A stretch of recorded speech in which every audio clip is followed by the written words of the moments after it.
Bonjour à tous, deuxième vidéo sur les primitives. Cette fois-ci, on va montrer comment faire pour prouver que deux primitives sont issues d'une même fonction. Donc dans l'exercice qui suit, vous avez deux fonctions, f1,1 et grand F1,2, qui sont définies par deux quotients de fonctions affines. Elles sont définies sur tout sauf 4/5. Au passage, c'est la valeur, je vois qu'il y a une erreur d'ailleurs, c'est moins 4/5. C'est la valeur moins 4/5 qui annule le dénominateur. Et donc on va montrer qu'elles sont issues d'une même fonction. Il y a deux méthodes. La première, la plus simple, celle à laquelle tout le monde doit forcément penser, c'est simplement dériver les deux fonctions et prouver qu'on arrive sur la même fonction dérivée. Donc un peu comme dans la première vidéo, sauf qu'on a à le faire deux fois. Là au passage ce sont deux quotients. Je vous rappelle que la dérivée d'un quotient u sur v, c'est u'v moins uv' sur v carré. Et bien écoutez, je vous laisse pour commencer dériver la première. N'hésitez pas à mettre sur pause. Donc, première dérivée. On va écrire que u de x c'est 3x moins 1. v de x c'est 5 plus 4x. Allez, c'est parti.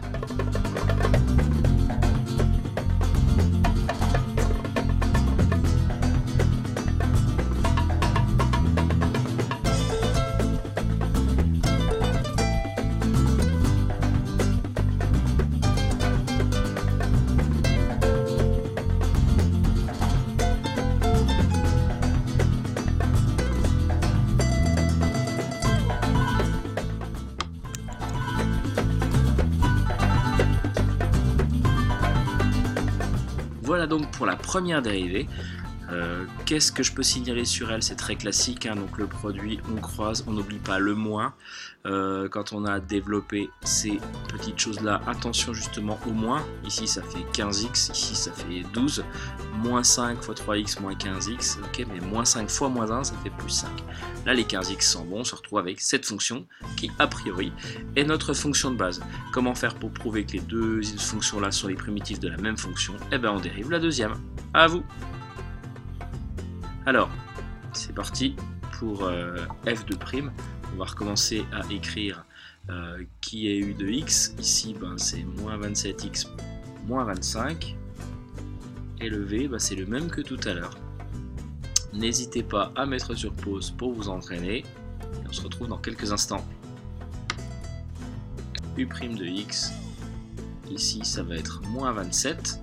Et puis v' de x, ça va être 5. Ce qui donne donc la dérivée suivante.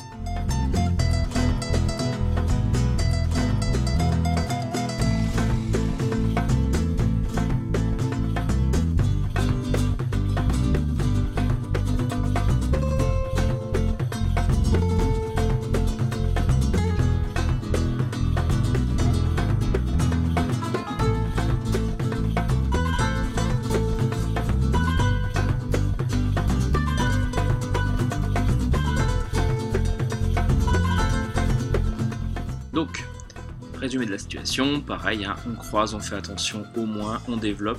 Moins 27 fois 5, il se trouve que ça fait moins 140, moins 27 fois 4, ça fait moins 108, etc., etc. Attention au moins que vous envoyez sur les deux, donc moins par moins, ça fait plus dans les deux cas.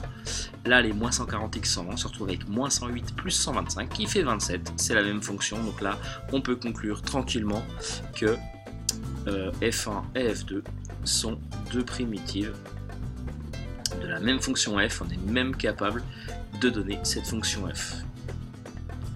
f de x égale 27 sur 5x plus 4 au carré. Voilà pour cette technique que vous devez tous maîtriser. Deuxième méthode dont je vais parler maintenant quand même rapidement. Vous savez que deux primitives sont juste différentes d'une constante. Ce qui veut dire qu'a priori, f1 et f2 sont pratiquement similaires à un nombre près. Si on arrive à trouver ce nombre, on aura réussi à prouver que f1 et f2 sont deux primitives d'une même fonction. Donc on oublie tout ce qu'on a fait et on peut prouver autre chose. Je vais le faire dans quelques secondes. On va montrer par exemple que f2 de x, qui est égal à moins 27x moins 25 sur 5x plus 4, eh bien elle est égale à f1 de x plus un nombre, c'est-à-dire 3x moins 1 sur 5 plus 4x plus un nombre. Si on arrive à trouver un nombre ici, c'est gagné. Donc je vais le faire ici, mais très rapidement puisque c'est un tout petit peu plus délicat. On va commencer par mettre tout ça au même dénominateur, 5x plus 4. Donc je vais laisser 3x moins 5, 3x moins 1, pardon, plus k fois, donc je multiplie le haut et le bas ici par 5x plus 4, ça fait k fois 5x plus 4. Ensuite, quand j'ai ça, je vais développer le haut. En bas, j'ai toujours 5x plus 4. Donc ça fait ceci. Et après, je vais regrouper mes termes en x. Quels sont-ils? Il y a 3x et il y a 5kx. Je vais même factoriser par x. Je remets tout de suite mon dénominateur. Et donc si je factorise par x, qu'est-ce que j'obtiens? J'obtiens 3 plus 5k. Et puis la constante, j'ai moins 1 ici et j'ai 4k, donc plus 4k moins 1. Et c'est là que je vais identifier les formes. C'est-à-dire que f2, qui est ici, au passage, je viens de montrer, si c'est égal à f1 plus k, c'est aussi égal à ça.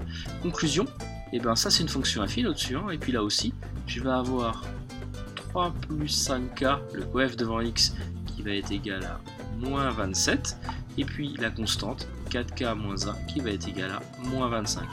Donc je vais écrire un petit système. J'ai 3 plus 5k qui est égal à moins 27.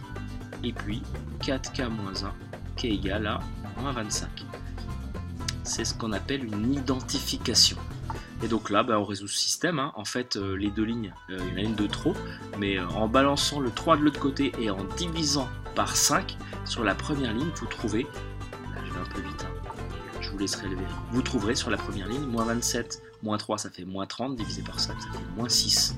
Et sur la deuxième, si vous basculez le moins 1, ça fait plus 1, donc moins 25 plus 1, moins 24, divisé par 4, qui égale moins 6, pareil. Donc a priori, notre nombre ici, c'est moins 6. Donc on a bien f2 de x qui est égal à f1 de x moins 6. Donc ça veut bien dire que c'est les deux primitives d'une même fonction. Par contre, cette méthode ne donne pas la fonction, alors que celle-là, peut-être un peu plus longue et plus répétitive, mais peut-être plus simple aussi, donne la fonction aussi. Voilà pour cette vidéo. À bientôt.